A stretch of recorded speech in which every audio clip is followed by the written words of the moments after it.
In the lightweight division, there are two special rookies that really stood out. There's the rookie that we know of, our main character, Yu, who is the prodigy of K, who had a spectacular bout that we just seen as honestly just spectacular. I mean, the dude, his perception and precision is ungodly, right? But then there's another fighter named of Qasim Al-Jihad, right? He's the grandson of the head of the global conglomerate, the Jihad Group, okay? The mere fact that he was even mentioned in the boxing world was already like crazy. Like this, this rich, powerful group. And the grandson of that group is going to be a boxer, and his debut match was like astonishing. He's super powerful. Like, wow, that's crazy, right? So a matchup between you and Qasim actually seems like a really plausible thing. It actually seems like a really hype thing, right?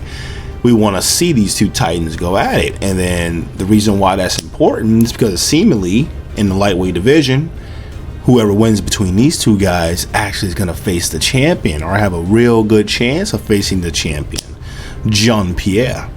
But before we even get to that, we actually find out more about this Qasim guy, okay?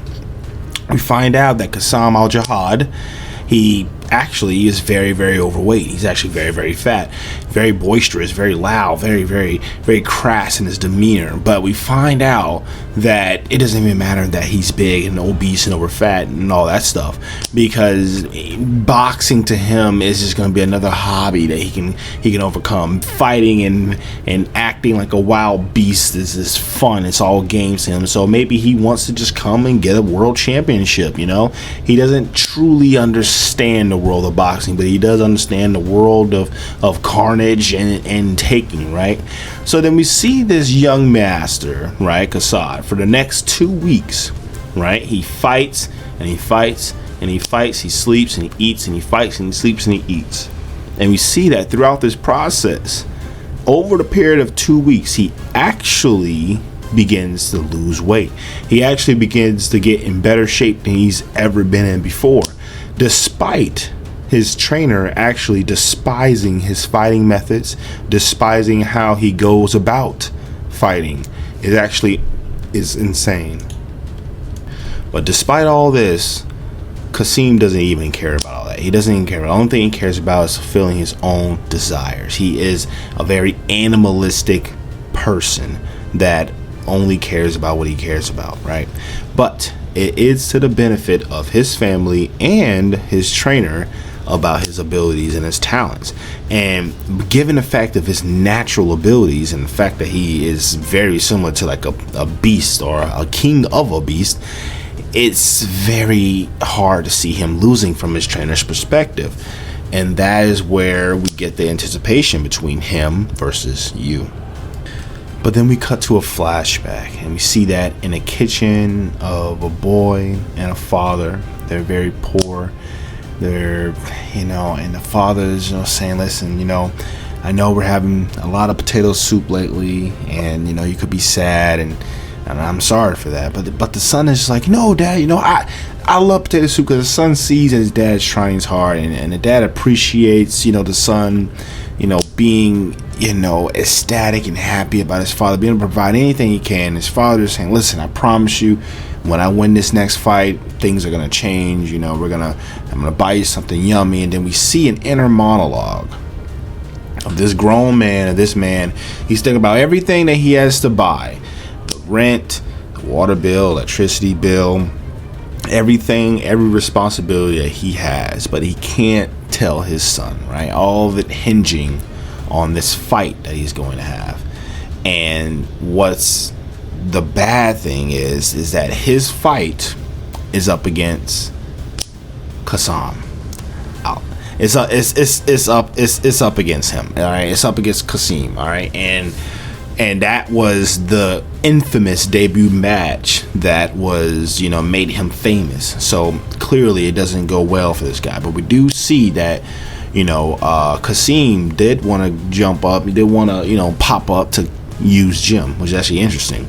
He pops up, he's yelling, hey yo, I'm here, I want to see you, want to get you commoners out my way. He just acting like a brat, right? And then we see Kate, comes out, and he sees that, all right, this is Kasim, this is the infamous Kasim. But we see that Coach K, he has no care about personal boundaries. This man goes up and literally starts groping Kasim. I mean, like, he literally starts groping Kasim, filling up his attributes, his stats, feeling, seeing, like, saying that he's a perfectly balanced, lean, strong, balanced muscle machine, like a wild stallion. But obviously he's nothing compared to the person that's been that's K's greatest asset, K's greatest weapon, that's been foreshadowing since like chapter 2. Obviously I know he is, Aaron, he's cool, but besides Aaron, we get back to Kasim. He's pretty much like, K is like hyping up. K is like, listen, man, he's just strong enough to the point where he can be good enough of a toy for you. And K is sadistic. K is actually happy that Kasim is strong, because then it'll be that much more sweeter when he sees him get destroyed, which is actually very interesting. So hey, this is a more deep dive into his character. But what's more interesting is the fact that, Kasim, he has complete confidence in his ability. And, it's shown with just how he acts. But you see that K, they tell him, hey, man, you want to catch up to you? He went out for a jog, right? And we see immediately when Kasim catches up to you, he sucker punches him. But obviously, since you has this godly ability of like, everything's like slowed down for him pretty much, he dodges and he, strikes back. And obviously Kasim blocks it, but we see that Kasim is like, he announces himself. He says, I am the mighty Kasim al-Jihad, right? He is very boisterous, saying he's gonna win and this, but keep that belt warm for me, type of energy. And we see him actually like, try to like have like a little back and forth with you, and it's pretty funny because he said, hey man, you look really gloomy in person, and let me see that you just never says anything. He is just a stone face wall, okay? And what's interesting, we see that Kasim like runs away. He does like the boah ha ha ha ha, like a evil villain, man. It is very, very interesting. And then but we see that when we flash back to the debut fight that Kasim had, right? We see him fighting the father that we just talked about, and obviously he's not doing well in this fight. He is getting, he's getting his ass kicked, to say the least. And Kasim is doing this in a very, very unorthodox way. I mean, like there is no rhyme or rhythm to it, and he is just beating him down through brute force alone. And the way that he's beating him, the way he's punching him, is the reason why it was so stunning and alarming and so unorthodox. And it was just very, very impressive to knock a man down in this capacity. And we see that K is breaking down why boxers don't fight the way he does. Is you lose so much power, you lose so much accuracy, and it's just a crappy move, to say the less. But the fact that Kasim's build is so beast-like and athletic is the fact that all the bad moves that he does, it makes up for it because of his physical ability. So it's honestly a very interesting display of strength. But we see that the father, he comes up with a strategy. He's like, listen, he may have beast-like moves, he may be stronger than me, but I have technique.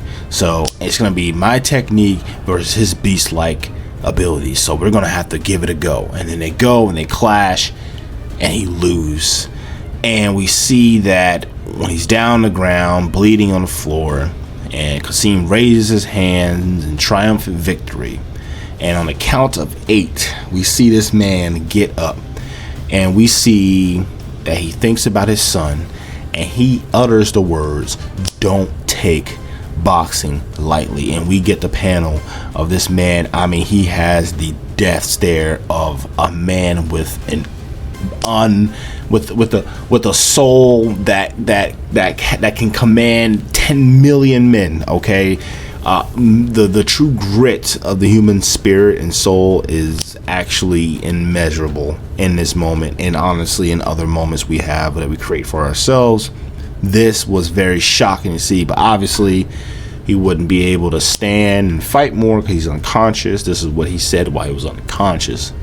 And obviously Kasim doesn't give a damn about that, saying, why would I take advice or anything from a loser like you?